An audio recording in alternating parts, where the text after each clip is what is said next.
मेरा नाम है शिवम और स्वागत करता हूँ आप सभी का लर्निंग एजुकेशन की एक नई वीडियो में। तो बिना देर लगाए let's get started. once again. तो सबसे पहले आता है प्रेजेंट टेंस।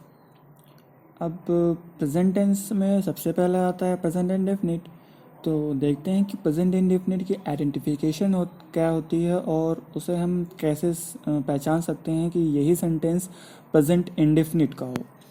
तो जिस भी किसी सेंटेंस के लास्ट में ता है, ती है, ते हैं और इस तरह के शब्द मिलते हैं वो होते हैं प्रेजेंट इंडेफिनिट। अब इसका स्ट्रक्चर भी देखते हैं। तो स्ट्रक्चर इसका एज सिंपल तो सेंटेंस का एक स्ट्रक्चर जैसे होता है subject plus main verb plus object, ऐसा ही कुछ होता है। तो देखते हैं अफर्मेटिव में सब्जेक्ट प्लस वर्ब की फर्स्ट फॉर्म प्लस यस या ई एस प्लस ऑब्जेक्ट, और नेगेटिव में सब्जेक्ट प्लस डू या डज के साथ नॉट प्लस वर्ब की फर्स्ट फॉर्म प्लस ऑब्जेक्ट। तो पहला एग्जांपल लेते हैं, वह पढ़ता है। दूसरा एग्जांपल लेता हूँ, मैं पढ़ता हूँ। ठीक, यहाँ पर दो एग्जांपल्स हैं और दोनों ही अफर्मेटिव है। अफर्मेटिव मीन्स जो भी सेंटेंस लिखा हो उसमें कोई निगेटिविटी ना हो, मीन्स उसमें नॉट का यूज़ ना किया गया हो। और निगेटिविटी मीन्स यानी ऐसे सेंटेंस जिसमें हमें निगेटिविटी मिलेगी वो सेंटेंस निगेटिव सेंटेंस होते हैं। तो अब पहला जो हम लोगों का अफर्मेटिव का जो स्ट्रक्चर है उसको साइड में करते हुए देखिए, यहाँ पर लिखा हुआ सब्जेक्ट प्लस वर्ब की फर्स्ट फॉर्म प्लस यस या ई एस। अब यस या ई एस लगा हुआ है, यहाँ पर बहुत सारे बच्चे कंफ्यूज हो जाते हैं कि किस के साथ हम यस या ई एस लगाएं। तो एक ग्राफ यहाँ पर देखिएगा कि ही, नेम, शी और इट के साथ यस या ई एस का यूज़ होता है, और आई यू वी दे के साथ ना ही यस का यूज़ होगा ना ही ई एस का। ठीक है, तो सबसे पहला सेंटेंस था वह पढ़ता है। इसको अगर ट्रांसलेट करेंगे इंग्लिश में, और अच्छा उसके पहले आप लोग ये बताइए कि ये सेंटेंस जो लिखा है ये आप लोगों ने कैसे जाना कि ये सेंटेंस प्रेजेंट का है और प्रेजेंट में प्रेजेंट इंडेफिनिट का है। जी हाँ, बिल्कुल सही, क्योंकि इसके लास्ट में ता है आता है, इस वजह से यह सेंटेंस प्रेजेंट इंडेफिनिट का हुआ। तो वह के लिए यूज़ होता है ही, पढ़ता है रीड, रीड। अब हम देखते हैं कि ही के साथ यस लगेगा, हाँ बिल्कुल लगेगा, तो क्या हो जाएगा ही रीड्स। दूसरा सेंटेंस था हमारा कि मैं पढ़ता हूँ, मैं के लिए आई, पढ़ता के लिए फिर रीड। अब देखते हैं यहाँ पे एस लगता है या नहीं लगता है, तो नहीं, आई के साथ यस का यूज़ नहीं होगा, इसलिए खाली आई रीड होगा। चलते हैं नेगेटिव सेंटेंस की तरफ। ओ वेट, यस का बता दिया लेकिन ई एस का नहीं बताया। तो ई एस समझ लीजिए कि जिस भी वर्ड, ठीक है, जिस भी वर्ड के लास्ट में C H, S, S H, O, X या जेड आता हो, उन सभी वर्ब्स के साथ ई एस का यूज़ होता है। जैसे एक सेंटेंस लेते हैं कि वह जाता है, वह के लिए ही, जाता के लिए गो। लेकिन अब यहाँ पे देखिए ओ मिला, गो में ओ मिला, तो ओ के साथ ई एस का यूज़ हो जाएगा, तो ये हो जाएगा ही गोज़। पर एक बात और याद रहे कि ही ग्राफ में देखिए ही के साथ यस या ई एस का यूज़ हो सकता था, इसीलिए ई एस आया। अगर आई यू वी दे मिलता है और उसके बाद भी वर्ब में सी एच, एस या एस एच, ओ या एक्स या जेड मिलेगा, फिर भी हम ई एस नहीं लगाएंगे, वरना वो तुरंत गलत हो जाएगा। अब निगेटिव सेंटेंस की बात करें तो स्ट्रक्चर ऊपर लिखा ही हुआ है, सब्जेक्ट प्लस डू या डज के साथ नॉट प्लस वर्ब की फर्स्ट फॉर्म प्लस ऑब्जेक्ट। तो इसका भी ग्राफ पहले देख लेते हैं, उसके बाद एग्जांपल्स करेंगे। ही, नेम, शी, इट के साथ डज का यूज़, आई, वी, यू, दे के साथ डू का यूज़। एग्जाम्पल देख लेते हैं कि वह नहीं पढ़ती है, वह के लिए शी, नहीं के लिए डज के साथ नॉट लगाएंगे, पढ़ती के लिए रीड। मैं नहीं पढ़ता हूँ, तो मैं के लिए आई, नहीं पढ़ता हूँ के लिए डू नॉट रीड। ये निगेटिव कंप्लीट हो गया।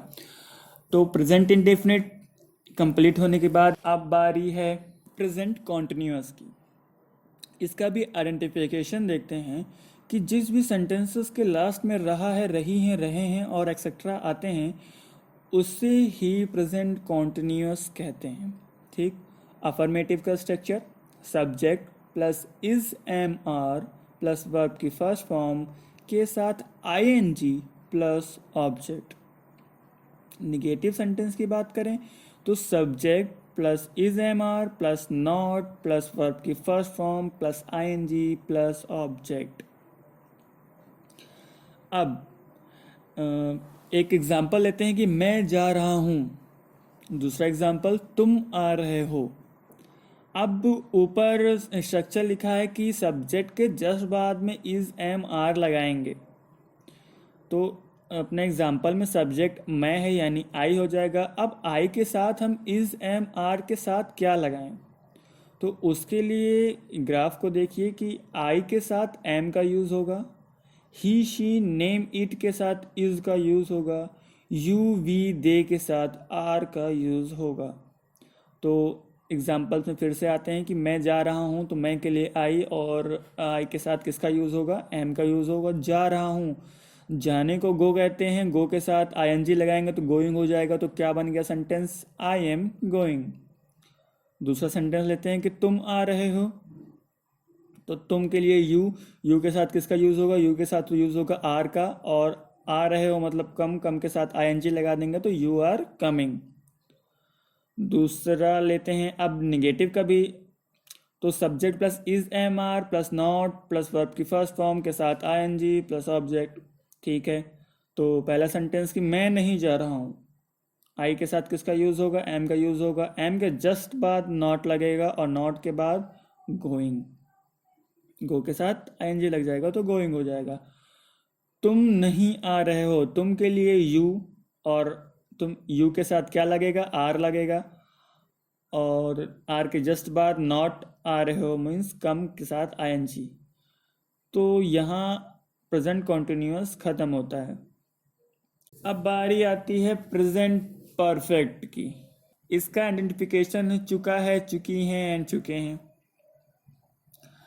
तो इसमें इसका स्ट्रक्चर है कि सब्जेक्ट प्लस हैज़ या हैव प्लस वर्ब की थर्ड फॉर्म प्लस ऑब्जेक्ट।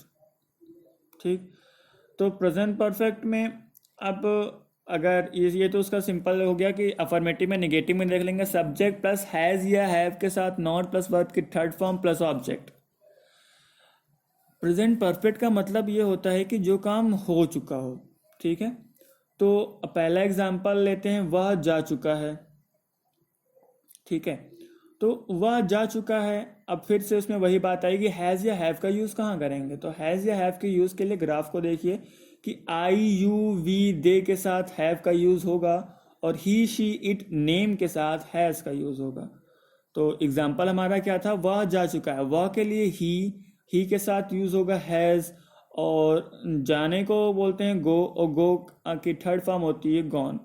ठीक, अब अगर इसी सेंटेंस का निगेटिव बना लें तो होगा ही के साथ हैज़ के साथ नॉट, और गॉन तो गॉन ही रहेगा। एक नेक्स्ट सेंटेंस है कि मैं फिल्म देख चुका हूँ, तो मैं के लिए आई के साथ हैव, और देखना मतलब वॉच की थर्ड फॉर्म वॉच्ड, और क्या देखा है, मूवी देखी है, फिल्म देखी है, पिक्चर देखी है, आप अपने हिसाब से लगा दीजिए, मैं लगा रहा हूँ द मूवी। तो मेरा सेंटेंस बन गया I have watched the movie. अब इसके बाद बारी आती है प्रेजेंट परफेक्ट कॉन्टिन्यूअस की। तो इसमें इसका आइडेंटिफिकेशन देखिए कि से रहा है, से रही है, से रहे हैं एक्सेट्रा। इसका स्ट्रक्चर देखिए अब कि सब्जेक्ट प्लस हैज़ या हैव बीन प्लस वर्ब की फर्स्ट फॉर्म के साथ ING plus object plus since या फॉर। नेगेटिव सेंटेंस के लिए सब्जेक्ट प्लस हैज़ या have plus not been plus object plus since या फॉर। ठीक, अब बहुत सारे बच्चों के कंफ्यूजन होती है कि सिंस और फॉर का यूज़ हम कहाँ करें, तो उसके लिए एक ग्राफ देख लीजिए। सिंस का मतलब होता है जो पता हो, और फॉर का मतलब हो जो ना पता हो। और ये जो पता और ना पता की बात हो रही है, ये बात हो रही है टाइम के बारे में। जैसे अगर सिंस का यूज़ होगा तो डे, मंथ, फेस्टिवल। ये डे मीन्स मंडे, संडे, ऐसे करके डेज। मंथ्स में जनवरी, फरवरी। फेस्टिवल्स, ईद हो गई, दिवाली हो गई, होली हो गई। तो ये सारे टाइम्स हमें पता होते हैं। लेकिन days, many months, many years, many festivals, तो इसमें हमें पता नहीं होता कि कितने हैं। तो इसके लिए फॉर का यूज़ होता है। इसको भी हम एक साइड कॉर्नर में कर देते हैं, आगे सेंटेंस बनाने में हम लोगों को हेल्प करेगा। ओके, एक बात और भी आती है कि हैज़ या हैव बीन का यूज़ कैसे और कहाँ करेंगे। तो उसका भी ग्राफ है कि आई, यू, वी, दे के साथ हैव बीन, और ही, शी, नेम, इट के साथ हैज़ बीन का यूज़ होगा। दो एग्जांपल लेते हैं कि मैं सुबह से सो रहा हूँ, और दूसरा एग्जांपल है कि वह 2 घंटे से रो रहा है। तो आई, मैं के लिए आई हो गया।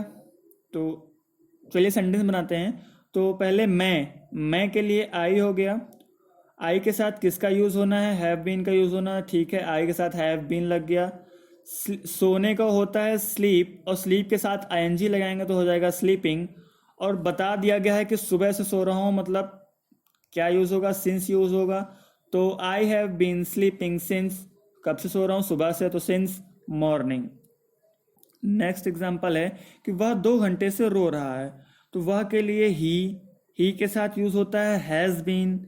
रोने को बोलते हैं वेप के साथ आईएनजी फॉर्म लगेंगे तो वेपिंग। आप चाहे क्राइंग लगा लीजिए। तो वेपिंग फॉर 2 आवर्स, वो 2 घंटे से रो रहा है, पर कितने से कितने बजे तक रो रहा है ये नहीं पता, इसलिए यहाँ पर यूज़ होगा फॉर 2 आवर्स। तो यहाँ पर आपका प्रेजेंट के चारों पार्ट कंप्लीट होते हैं। कमेंट बॉक्स पे मैंने कुछ एग्जांपल्स दे रखे हैं हिंदी में ही, आप सारे प्रेजेंट के हैं, आप उन्हें सॉल्व करने की कोशिश करिए और कमेंट बॉक्स में रिप्लाई ज़रूर करिएगा। तो मिलते हैं अपने नेक्स्ट वीडियो में। Till then, good bye.